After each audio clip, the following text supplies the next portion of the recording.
Well, good morning. I'm Robert Summercrass, Dean of the Terry College of Business, and I want to welcome you to this month's Terry Third Thursday and to our Executive Education Center. This is, if you haven't been here before, this is a location that we use in Atlanta as kind of an outpost. It's a great way for us to keep up with our alumni. We run our Executive MBA and other executive programs from here. So please take a look around. Terry Third Thursday wouldn't be possible without the work of our alumni board and also without the help of our sponsors. Do we have any people from Bank of North Georgia? Okay. Thank you very much for your support. Bank of North Georgia is our corporate sponsor. We also have two media sponsors, Public Broadcasting Atlanta and the Atlanta Business Chronicle. And could I get you two to identify yourselves? So thanks very much to our sponsors.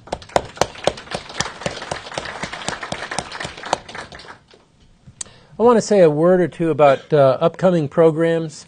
Our next Terry Third Thursday falls on April 15th, so I suppose we can excuse any accountants in the room from coming that day. We're going to have Coach Mark Fox from University of Georgia here. I think all of you know that Coach Fox has joined us recently.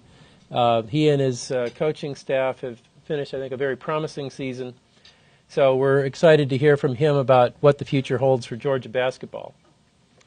Later in the spring, in May, we've got UGA's President Michael Adams. That's going to be part of UGA's 225th celebration, 225th anniversary celebration, and he'll give us an update on the state of the university. And then coming up in June, we'll have James Shepard, one of our alumni, a member of our alumni board and chairman of the Shepard Center. I want to announce one other thing. We're making a change in the Terry College in how we serve our students. In fact, we're making a number of changes. One of the things that we're changing is graduation. In past years, there's been a university graduation. There have been a couple of program graduations, but there hasn't been a college-wide graduation. And starting this spring, we're going to have the first Terry College-wide graduation. Dan Amos has agreed to come, the CEO of Aflac, to be our commencement speaker. And I think there's a lot of excitement about this, a lot of expectations for this to be a really good event. So if any of you have children, perhaps, who are graduating from UGA this year, you'll have a very different and hopefully very good experience with that. Okay, now I'm going to ask one of our alumni, a member of our alumni board, to come up and introduce our speaker, and that is Tillman Douglas. Tillman is the Regional Sales Director for Mother Nature Network. He also is a 1990 graduate of Terry. Tillman is the founder and president of Douglas Sales Company, which is a sales and marketing consulting business that he established in 2000.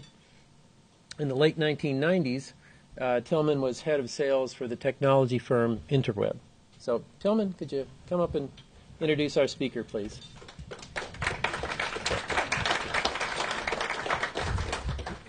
Good morning.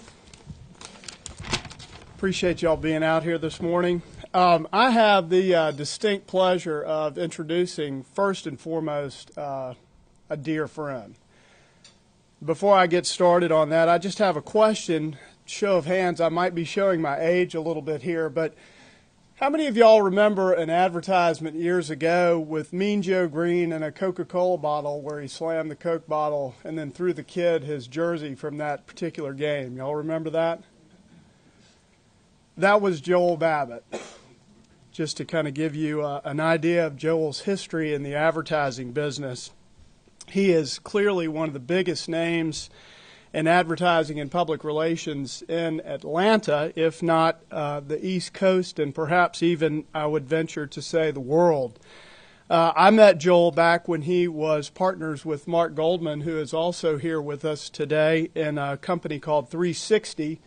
360 was subsequently acquired by Gray Global, and Joel stayed on board there as president of GCI and was a member of the management team of one of the biggest advertising agencies on the planet. So Joel is no stranger to advertising and public relations. He knows how to build a brand. He knows how to put a message together that people will respond to. And I think that's more than anything else that's important if you are a marketer and you're willing to invest some money in a brand. More recently, Joel has made some incredible strides with the city of Atlanta. He was Chief Marketing and Communications Officer for the city of Atlanta, which at the time he was responsible for all corporate media relations during the 1996 Olympic Games. So bringing the world to Atlanta once again was no stranger to Joel as he was building a brand for the city of Atlanta. He really is an incredible entrepreneur, though, and I've actually I've been witness to this over the years. And not only does he come up with incredible ideas, he says some of the most incredible things that you've ever heard. One time he tried to explain to me that he invented the question mark, but I still don't think he did that. I think he's way too young for that. But anyway. More recently, though, he had an idea, a dream, a vision, if you will, and I'm sure he'll get into that when he speaks today. But he is CEO and co-founder of Mother Nature Network. Just a couple of things about Mother Nature Network. It's led by an investor group that includes Chuck Leavell, whom, if you don't know, is the keyboardist for the Rolling Stones and a tree farmer down in Macon, and really one of the coolest guys I've ever met, besides Joel, of course. And also CNN is recently joined as part of that investment group. Joel will mention a little bit about that as well, I'm sure. Bottom line is Mother Nature Network, in really, quite frankly, in less than a year, has become the most visited environmental website on the net today, which is pretty amazing when you consider it just started in January of last year. Ranked by Alexa as the most visited environmental website on the planet. Quite frankly, it's pretty cool when you consider that the competition that's been out there for years has been hacking away, and then in walks an upstart, and bam, it's clearly one of the leaders, if not the top leading environmental website on the planet. Couple of things about Joel's personal life. He grew up in Atlanta. He graduated from the Grady College of Journalism and Mass Communication here at Georgia. He is the past recipient of the John Drury Award for Outstanding Achievement from Grady, which I don't know anything about Grady because I was a business guy, but anyway, that's obviously a great school. Joel, actually, just a couple of things to finish up here. He is actually going to be speaking about some of the entrepreneurial ventures that he's had, and also, I guess the title of his speech this morning is Putting on Blinders, the Million Reasons Not to Start a New Business, and Why Successful Entrepreneurs Ignore Every One of Them. So I think Joel has clearly proven that over the years, and I actually just would ask you to welcome or help me in welcoming my dear friend Joel Babbitt this morning.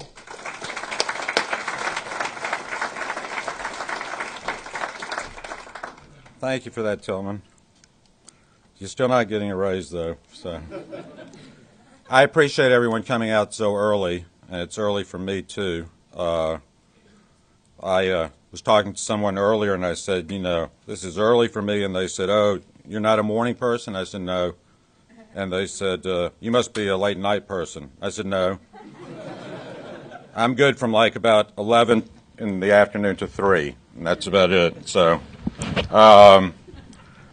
but especially with the time change, because I don't know about y'all, but half the clocks in my house and office set automatically, but you don't know which ones. And then half of them I had never set because I couldn't figure out how to change them in the first place. And I go around not knowing if it's 1 o'clock, 3 o'clock, 2 o'clock. So just coming over here, though, this morning, I don't know. Has John Imlay ever spoken to this group? The reason I was reminded of him is because his company was the building directly next door. He's a great speaker, if you haven't heard him. And I would go visit him often at the building next door. And he sold that company to Dow Jones and became chairman of Dow Jones in the resulting acquisition, and went to New York for the first time. He tells this great story about this, that on his first trip to the Dow Jones headquarters, he was very overweight at the time, by the way. He's lost some weight since. But he called down. He was working quite late that night, and he called down to the valet stand and asked them if they could get him a cab. And the valet said, you're calling from the executive office floor? Yes. He said, well, you don't need a cab. We have several cars here. He said, really? What kind of cars do you got? He said, well, we've got 4 town cars, and then we have a big limo for our new chairman. We call him Mr. Fatty, by the way. And Mr. Imlay said, do you know who this is? And the young fellow said, no. And he said, this is your new chairman. And the valet said, do you know who this is? And he said, no, I don't. He said, see you later, Mr. Fatty, and hung up.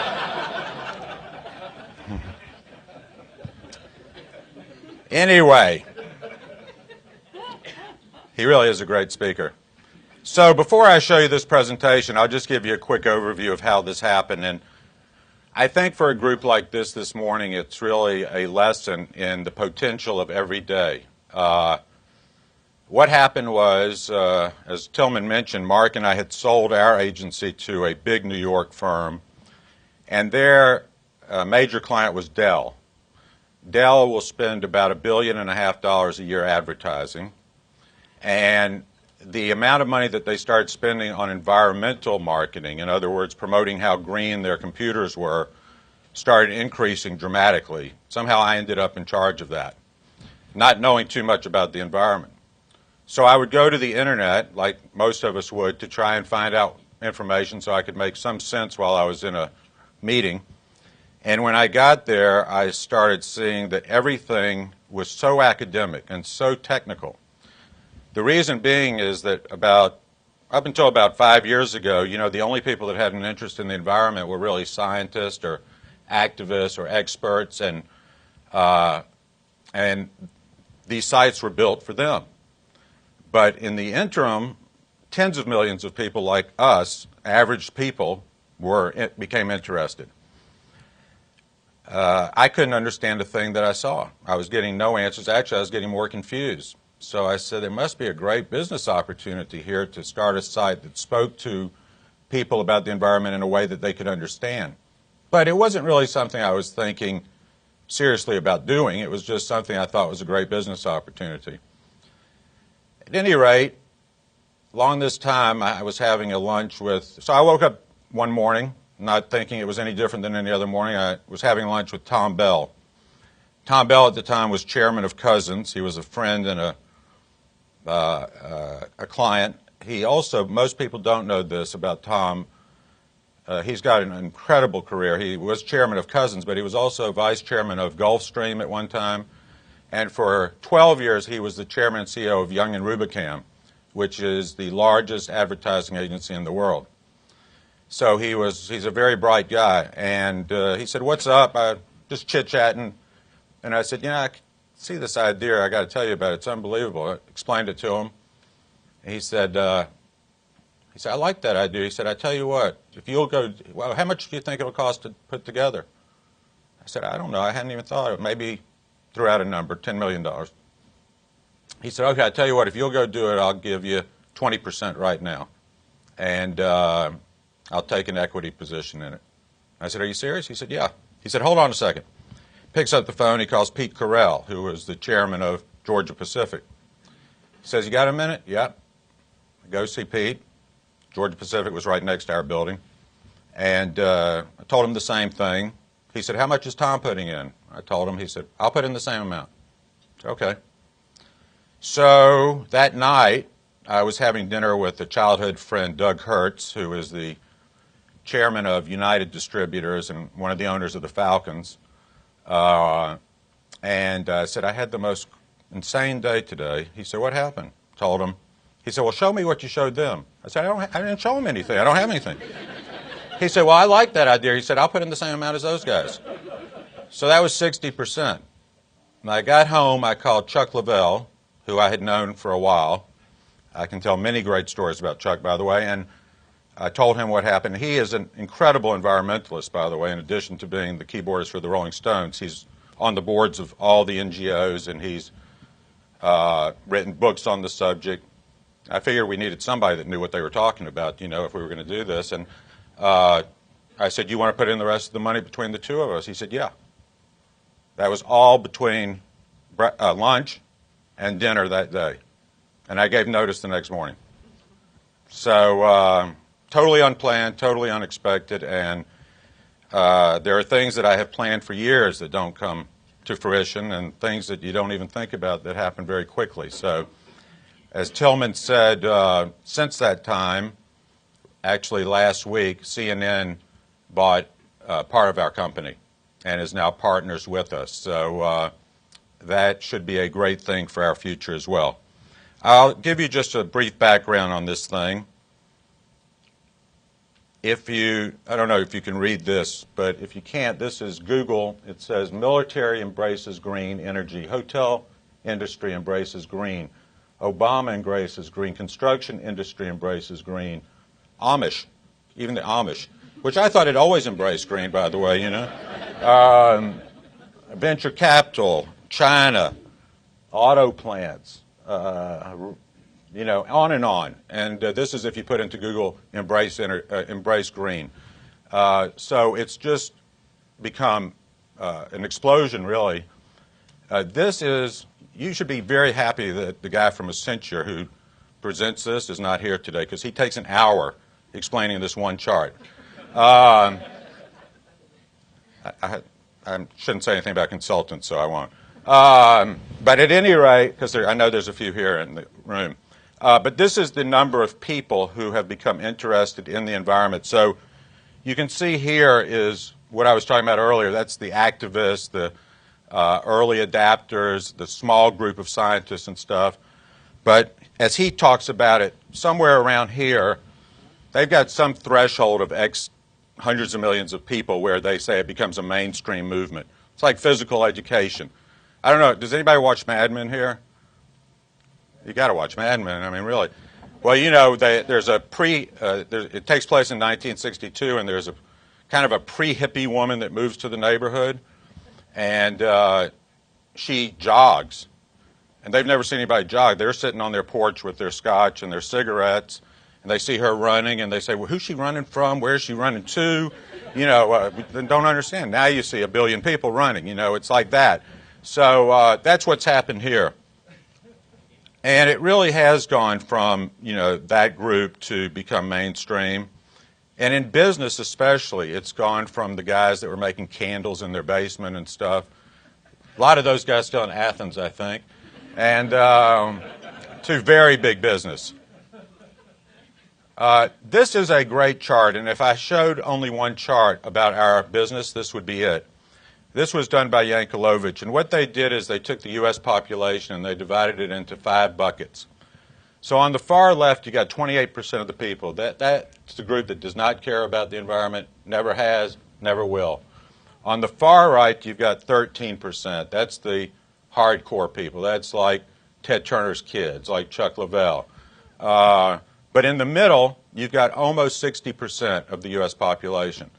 Not scientists, not experts, just everyday people who care about the environment in some way or another.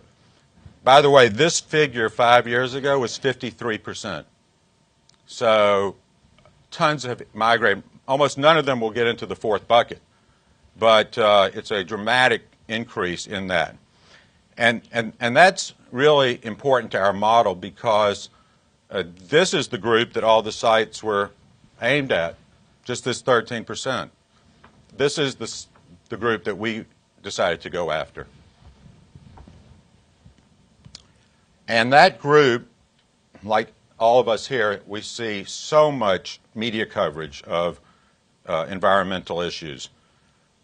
You see ads from literally, you open up a magazine these days, every other ad is something about the environment. You watch TV, every other commercial is telling you something about it. And then you go into the Walmarts and the Home Depots and you see new products and whole new brands like Greenworks, which is Clorox. And what happens as a result of all that, a lot of that is what's driven the interest of these people. So it's what made a lot of these people interested, but it also is very confusing to them. So, like me, they go to the internet. And here's what they found. Thousands of mom and pop sites. If you can tell from this shack with a solar energy thing, I think that's where the guy lives who does that site. But there's thousands of these.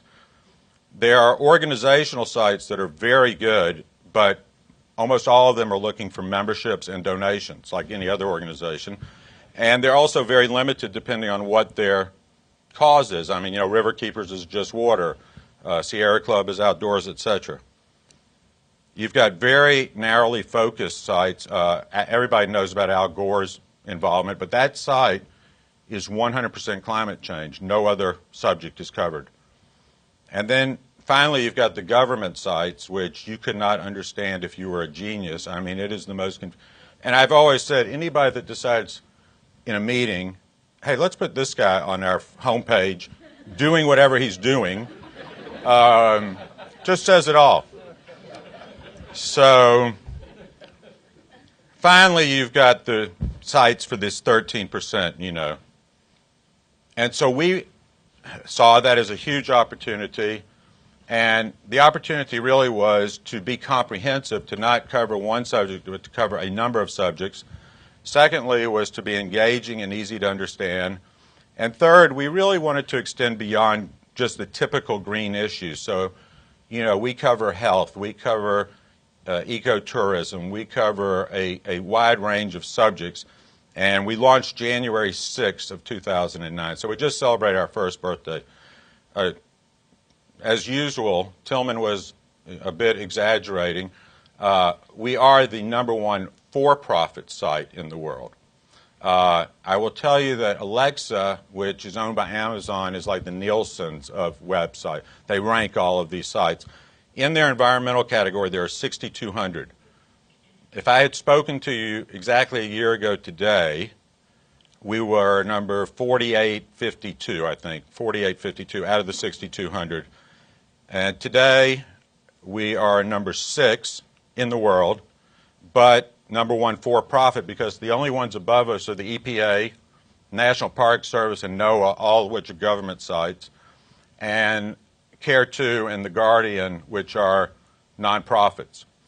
And what I'm especially proud of is that we've surpassed Discovery, Hearst, Disney, BBC, Reuters, and National Geographic, and they've got so many dollars to promote themselves. You open up any Hearst magazine, you'll see Daily Green promoted. Discovery all over the place, they're promoting Planet Green, and we've had no budget of that sort. So to have surpassed them on that basis has been very fulfilling.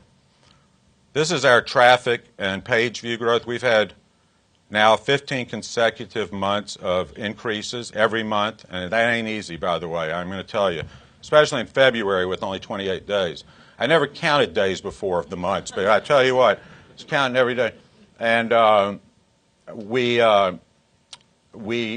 because nothing keeps going up always.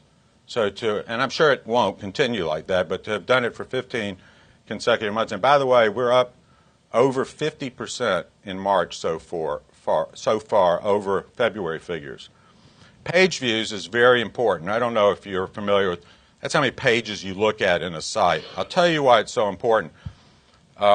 Most people only talk about, how many visitors do you have? That's really not that important. I'll give you an example. The Weather Channel. Weather Channel gets almost I don't know, some incredible number, like 500 million visitors. But the average person stays on there for about 20 seconds because they put in their zip code or the zip code of where they're going, they see the weather forecast, and they're out of there. So if you're buying advertising, does it matter if 1 billion people go there if they're on there for 20 seconds? What's really more important is how much time they're spending on the site. These are the other websites that are linking to us now, very important.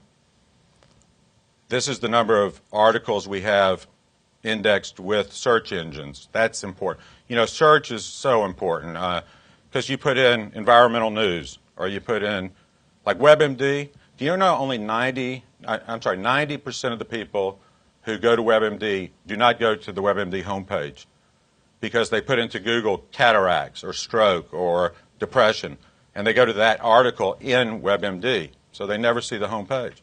Search is just incredibly important, and the more articles you have, the more chance it's like a lot, the better chance you have of getting up high in the ratings.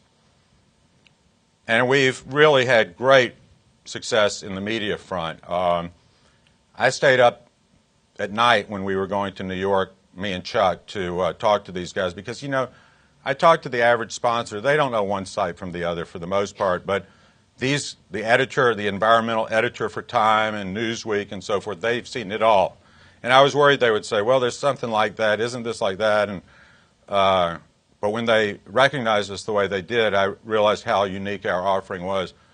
It does help when you go in with Chuck Lavelle, by the way, to I've always said without Chuck, there might be a notice in my daughter's school newsletter, father starts new business, and that would be the extent of it. But with Chuck, it helps. I do wish I had time to tell a few of those stories about him, but Time called us the new green CNN. We were one of Fortune's 5 great green ideas, a top pick by Newsweek, and I really like Fast Company called us the best of the breed and the USA Today of sustainability. And it just has been gesundheit. It's been great. Chuck was recently on the Jimmy Fallon show, and Jimmy Fallon went off on about our site, and he's been quite helpful. Plus good seats for the Stones concerts, too. And we have good content partners. We can now be seen in all the Gannett publications, Huffington Post, Oprah just signed on with us, and the Daily Beast, which is very big, by the way, and Ted Turner's Captain Planet. As proud as I am of the traffic increases we've had, don't forget, January of last year, when we launched, was probably the worst. I mean, that was the bottom. Everybody was like getting ready to jump off the buildings, and here I am with no traffic, because we had just started, no sponsors, trying to sell this thing to sponsors. People would say, well, who are the other sponsors? I say, I can't tell you. It's confidential. Well, because we didn't have any sponsors, so, well, what is the traffic? Well, we're working on our reports now, and so I'll get those to you.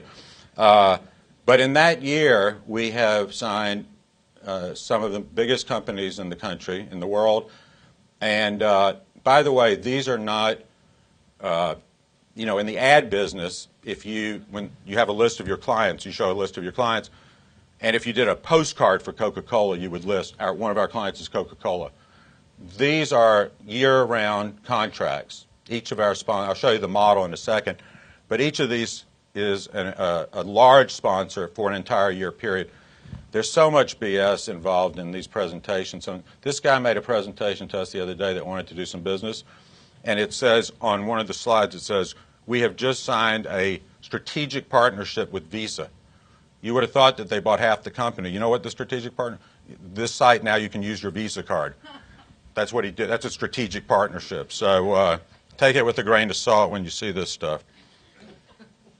These are our features here. Some of them, destination of the week we have, which is a different location each week. An advice column called Ask Mother Nature. This is done by Jane Fonda's daughter, Vanessa, who is definitely in the far right, 13. She uses no electricity in her house, and It's hot as hell in the summer there and cold, and we had a meeting there, and I was freezing. I said, let's meet at our office from now on. What do you think? Translating Uncle Sam is a cool thing. Please go see that. We've done thousands of these. You know, I was saying how incomprehensible the government sites are. So we had an idea. We said, if they're so bad, why don't we take them and translate them into a language that others can understand? So you'll see a side-by-side comparison, like an EPA article, and here's what it's saying. And we have a glossary, thousands of terms from very simple to complex. We bought 24 episodes of the Captain Planet series, the old cartoon show. We have our own videos. Chuck does one called In the Green Room. He's had great interviews with Willie Nelson, Dave Matthews, Chevy Chase, Indigo Girls, Ludacris. And then we just started State Reports, which is great. We did some research and we found out so many people only hear about global issues like global warming and glaciers and stuff like that when they really care about their own backyard. Nobody was offering state-by-state information. So now you can go to this map, you can click on Georgia, and you'll get just information about our state. And by the way, we now have almost 200 college students who serve as our correspondents for this program. So like in Georgia, I think we've got 2 people from the University of Georgia, one from Georgia Southern, one from Emory, and they report from that state, and we have them in every state. So it's fantastic for them and us. Plus, we don't pay them, which is really good. But it looks good on their resume. This is our sponsorship model. I admit not having much experience in environmental area, and certainly I'm the worst technology person in the world, but I have wasted so many dollars of clients' money on advertising that I should be, they say you learn from your mistakes. Well, then I should be the smartest guy in the world if that's the case with this, because we have made so many mistakes over the years. But what the internet has come to for most sites is just a NASCAR jacket. It's just logos popping on and off, and it's so absurd. I mean, they sell it the same way they did advertising 100 years ago in a newspaper. By the inch, by the day. It's completely ineffective for the sponsor, and it's totally intrusive for the visitor. People hate it, Or what we do, and it's very different, is we have 35 different categories. So, for example, let's take technology. We have research and innovation, computers, gadgets, and electronics. One company is the sponsor for each of these 35 categories for the entire year. So take computers. Dell is the sponsor of computers. For an entire year, they are the only marketing presence in that entire section. There may be thousands of pages in the computer section. There's no other marketing presence for any company except Dell there. Coca-Cola is health and well-being. AT&T is gadgets and electronics. Procter & Gamble is pets and animals. Aflac is family activities. Southern Company is energy. It's Miller Coors is beer. We didn't have a beer category. Miller Coors said, do you have a beer category? I said, do you want to be a sponsor? They said, yeah, we have a beer category. All of a sudden, we got a beer category. So, but once again, the key to this is that it is not the traditional advertising. Yes, they are the exclusive sponsor, but it goes beyond that. So instead of just banner ads and pop-up ads, here's what they get. So this is the, what is this? This is Best Buy, who's coming on next week. They are the sponsor of what was called Hollywood. It's now Arts and Culture. And so this news here is updated several times a day. They have nothing to do with that, by the way. This is our editors. It's accurate, up-to-date, unbiased news here. But what they get is these 5 boxes across the middle. These are video boxes. And so it gives them the chance to really tell in-depth stories. They're usually about 3 minutes in length. And they can have their executive talking about sustainability. They can introduce new products. They can say, here's what we're doing with our NGOs, partners, a variety of different things. And I say it's not so much advertising as it is PR, community relations, executive visibility, employee recognition programs. It's a variety of things. And then in addition to, and by the way, those 5 boxes can change as often as they want. At the bottom of the page, they get this big box, and they're very big into this recycling program now. And if they want, this can link back to any section of their site they want. So everybody's using it in different ways. I think one of the best ways that it's being used right now is Miller Coors is using this big box for what they call Partner of the Month program. So one month it might be Applebee's. Here's what Applebee's is doing to go green. Next month it might be Walmart. The next month, wherever they have a big customer. The reason I say that's a great thing is because they send out a letter from their CEO to the CEO of their customer, and they say, we're one of the big sponsors of Mother Nature Network. We're going to profile 12 companies, one each month. We'd like you guys to be one of them. We'll pay all the expenses and stuff. So in addition to being good for our site, it's great for building the relationships between the customer and Miller. Plus, by the way, that series that we do, then it goes on Miller's site. So they have a 12-part series now. And each of the episodes is available to the customer for their own website. So there's a lot to it, and it works very well. I think that is it. That's state reports. See all those kids? Oh, that's how the Georgia page looks, by the way. We do that I don't know how familiar you are with the Nature Conservancy, but there are 50 state chapters. So each state chapter is able to participate in this. And that's it.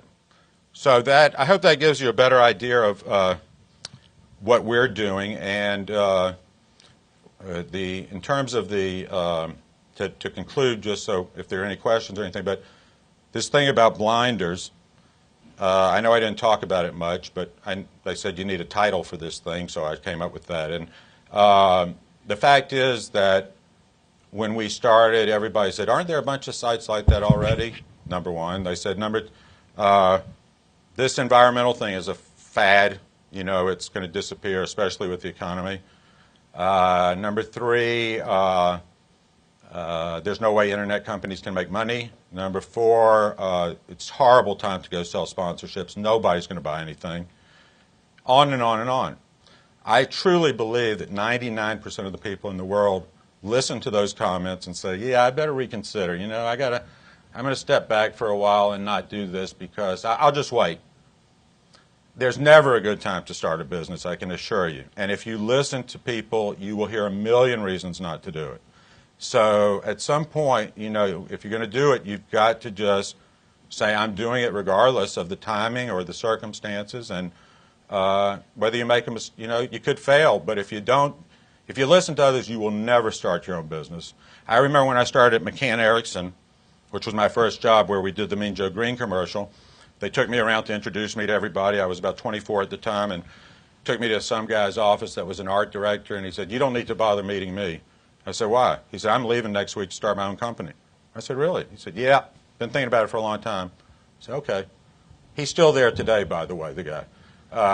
Every month you talk to this guy, I'm leaving, I'm going to start my own company. Goes on for months and months, and years, and so that's the thing about staying positive and not listening too much to others.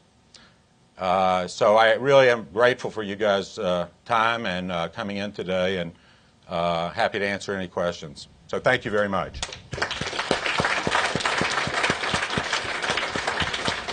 I don't know how much, we may not have time for any. No, we've got time for Okay. questions, but a couple of things. We're taping this for our podcast, and it's a big room. So before you ask a question, please get a microphone so that everyone can hear your question and so that we get it in the audio portion. Yes, sir. Just curious, amazing success over just a year and a half, but to be number 6, but really number 1 for profit. What part of, I guess, when you started the business was giving back to the community, giving back to the environment, that you can kind of practice what you preach, being for profit, and what kind of pressures are there to give back? There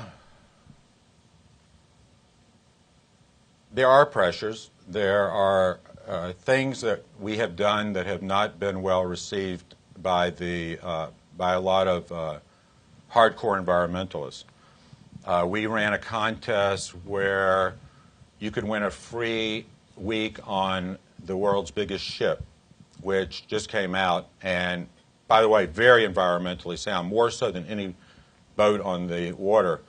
But a lot of people got on us about that, you know. I will say two things about the pressure, though. One is a lot of those 13% people, number one, say you shouldn't do business with any company. They're that, you know, they're that hardcore. And number two, there shouldn't be such thing as profit. So you can just write them off because they're going to be critical of anything. However, we do feel like we need to participate in the community, and the Nature Conservancy and Captain Planet Foundation, we not only are partners with them, but we also support them financially. And we're starting a program next month that I'm very excited about called World Shares. This is going to be a great program for us, and I think it's going to really drive traffic through the roof. But what it is that by doing certain things on the site, you accumulate points. So let's say you read this article, you get 5 points. You write a blog, you get 10 points.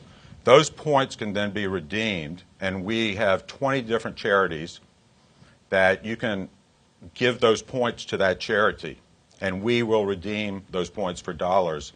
It's almost like, you know, Delta Sky Miles or Amex points and stuff, except that you can pick whichever of these things you want. By the way, I should point out that it's not all charitable. It's very selfish, too, because what we do, the way those, we wrote letters to the top 50 NGOs and nonprofits in the environmental space, and we told them about this program, and we said, all you have to do to have your logo on there where people can give money to you is to send out an email to all of your members telling them about this program and to participate. So you take something like the Nature Conservancy, it's got 2 million members, the River Keepers, so that means like 20 million people are getting an email telling them to go to our site. It's very good from a business standpoint, but it is good from a community and give back standpoint as well. Yes, sir. Joel, you mentioned the Best Buy page up there. You said that, you know, Best Buy, for example, would have no editorial control over the news articles. On the flip side of that, do you maintain any editorial control over, like, the 5 videos that they can change from time to time? Do you have, like, a right of rejection if they came up with something that you really didn't like? Yes. Let me back up to the first point, though. We have never given a presentation to a sponsor where they didn't say, hold on a second, what if our company is involved in some tragic accident, you know, and we didn't do it intentionally, but we dumped something in the water or something bad. Isn't there a chance that that could be on the same page that we're sponsoring? And I said, there's not a possibility, it's definite. It will be on that page, because if we lose our credibility, we have lost everything. And we cannot be biased. And they really accept that at the end of the day, because they realize it would not be of value to them if we were not credible. We do have control over that, and in fact, our board of advisors has turned down 2 sponsors, which was very difficult for me to say no to a check, I can tell you that, but they did the right thing. You know, they keep us straight, and these companies really didn't belong on the site. They were just bad companies in terms of the environment. But we do have in our contract the right to, you know, make sure that nobody's using profanity or nudity or stuff, which I'm against that policy, by the way, but you know, I'm just kidding. But no, so we do have control over that. Yes. I am a communications director, so I really appreciate your website, because I'm, for a nonprofit, looking at some of the examples that you give, I think sets a new level, I think, for nonprofits and I guess government sites as well. And so as a communications director and talking to a PR guy, I'd love to hear what you think the 3 or 4 best things are about your site, what it does or doesn't do. Sure.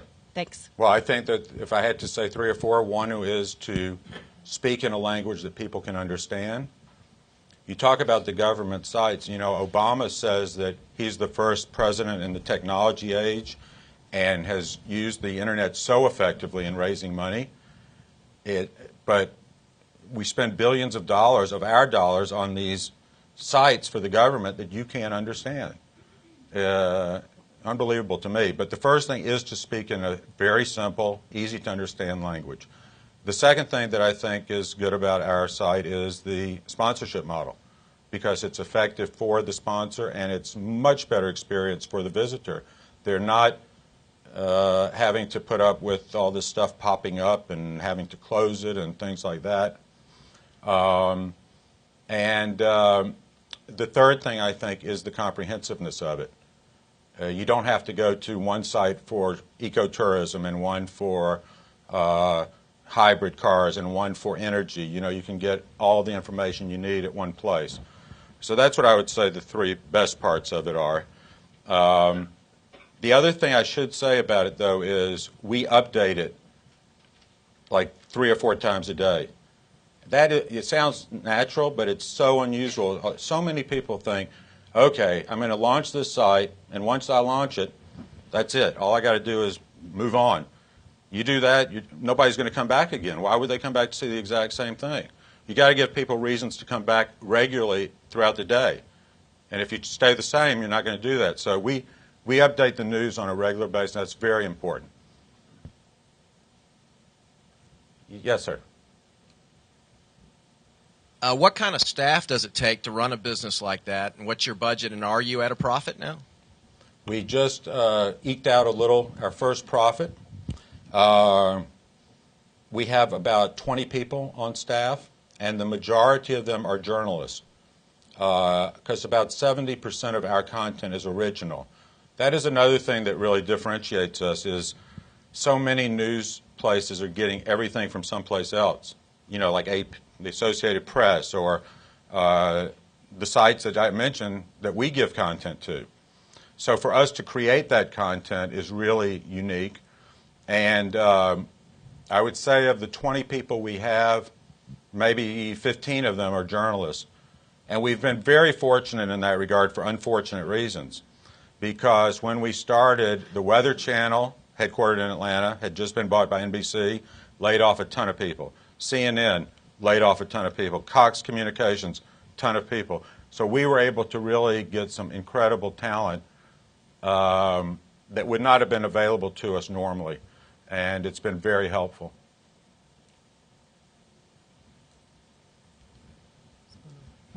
Yes, sir.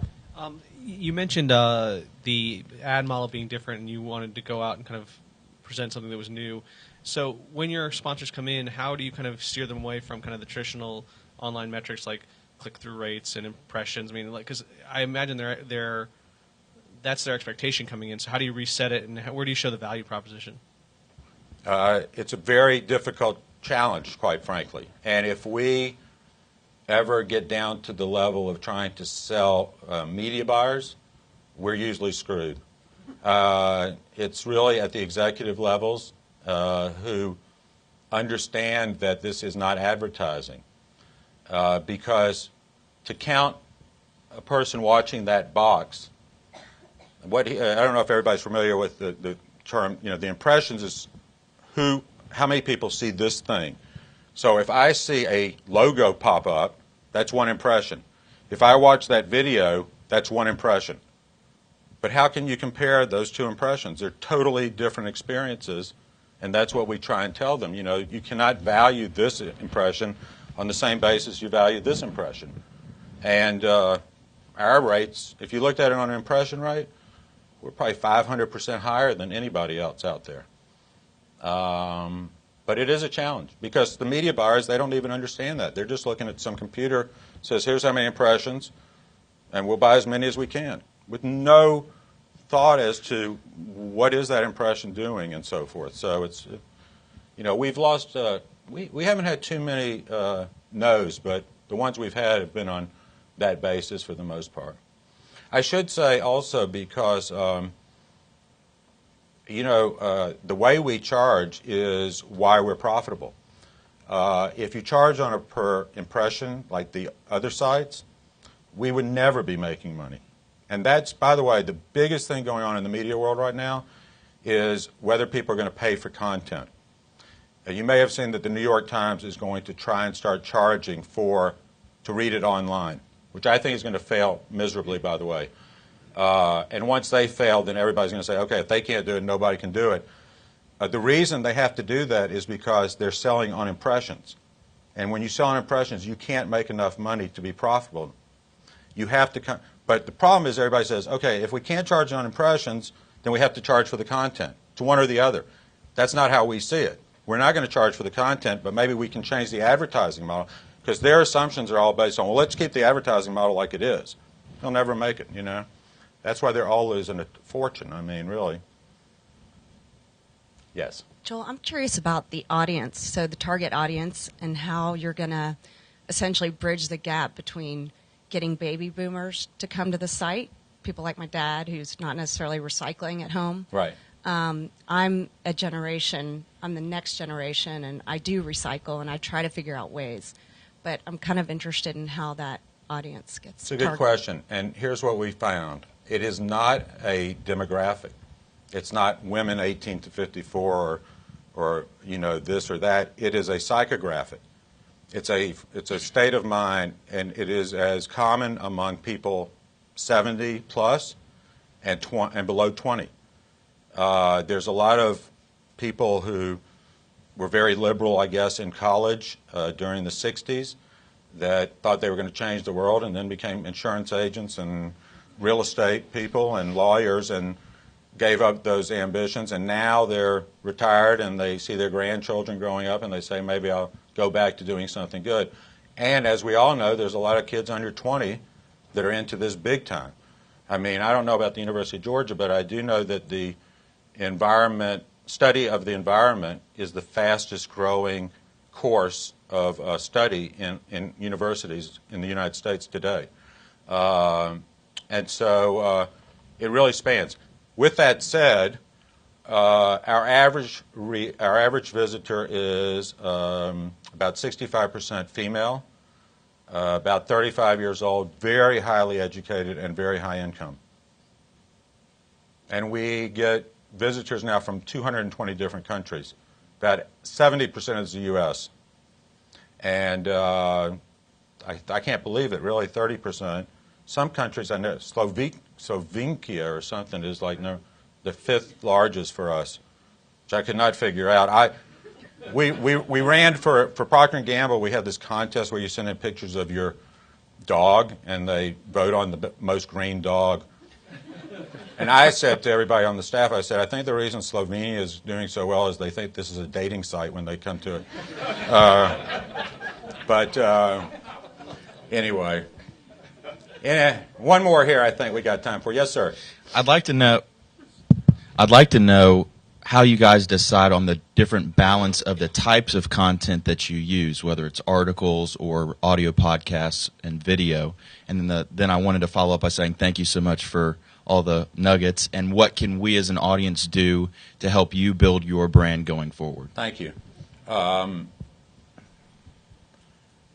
do we decide? Well, each of those categories, you have to come up with, you need to find content every day for each of those categories. It's not easy. So a percentage of our stuff is news, a percentage is evergreen, just stuff that, like advice and stuff. But we are moving more and more towards what I would call social responsibility as opposed to just environmental responsibility. By that I mean Miller is running a campaign with us right now which is a designated driver. You could say that has nothing to do with the environment, but as you saw, our theme line is Improve Your World. I think all the other sites out there in the environment space equate your world to just your planet. We equate your world to your family, your planet, yes, but also your job, your health, etc. And so we want to bring, and AT&T is starting this new program of Don't Text and Drive. those are the types of things that we feel we need to move more into. So that's become more conscious effort on our part. But our editors sit down every morning and figure out what is going to be on there. And things come up during the day, too, you know. There's always some strange stories that come up as well. Lists do very well for us, I will tell you. Video, we have not done well with video. That is one of the areas we need to improve on. I don't know what it is. I'm trying to figure it out. But we don't get a lot of traffic for our videos. And they're very good. And we had an interview with Boone Pickens. It was nowhere else could be seen. And we're trying to figure that out. So what can you do for me? I'm sure there's something. But no, really, if you go to the site, you know, the old saying of he tells somebody and she tells somebody and they tell, you know, that is how these things grow. And it takes one person to tell three others, and, you know, over time you grow like that. So please go to the site, and I hope you'll enjoy it and tell other people to go. And if you have any sponsors that are interested, please, you can send them my way as well. Thank you very much.